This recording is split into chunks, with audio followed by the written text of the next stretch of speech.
রঙিন জামা পরা, সুন্দর চুল বাঁধা, মিষ্টি দেখতে পুতুল সবারই পছন্দের, কিন্তু এখনকার প্রজন্মের অনেক ধরনের পুতুল পছন্দ আসছে। তার মধ্যে একটি লাবুবু, বড় মাথা, বড় বড় কান, ছুচুলো দাঁত, অনেকটা ঠিক খরগোশের মতো দেখতে।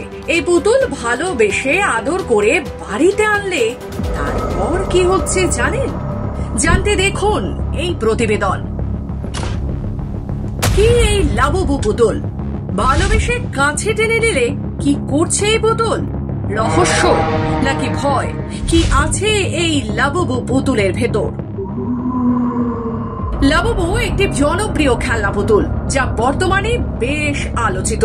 হংকং এর এক শিল্পী কাসিং লুং তৈরি করেছে এটি। এর আনবক্সিং ভিডিওগুলো বিশেষভাবে আকর্ষিত করেছে জনসাধারণকে, যার ফলস্বরূপ প্রথম থেকেই আকর্ষণীয় এই পুতুল। আর তার মধ্যে পাওয়া গেছে রহস্য। এর আগে আমরা অ্যানাবেল ডলের কথা শুনেছি, অতএব পুতুল নিয়ে ভীতি গল্প আগে থেকেই ছিল। তার মধ্যে যেন নতুন শিহরণ তুলল এই লাবুবু। একাধিক জায়গায় বলা হচ্ছে লাবুবু পুতুলটির সঙ্গে যোগ রয়েছে আদিম দৈত্য পাজুজুর। সোশ্যাল মিডিয়া ছড়িয়ে পড়েছে একাধিক ভিডিও যেখানে দেখা যাচ্ছে যে বাড়ির ছোটদের এই পুতুল দেওয়া হচ্ছে খেলার জন্য, কিন্তু সেই পুতুল দৈত্যের রূপ নিচ্ছে, বাড়িতে অশান্তি বয়ে আনতে পারে, সমস্ত জিনিস নষ্ট করে দিতে পারে, এমনকি বশ করে ফেলতেও পারে। তাই নিয়েই লাবুবু জোরে রহস্যের ভীতি। সেই কারণেই বড়রা মনে করছে ছোটদের এই পুতুল আর দেওয়া ঠিক নয়। এই বিতর্কে যেন আগুনে ঘি ঢেলেছে লাবুবু পুতুলের চেহারা। প্রথম দেখায় সাধারণ মনে হলেও রহস্যময় হাসি, বড় বড় চোখ, চাহনি দেখে ভয় পাচ্ছে অনেকেই।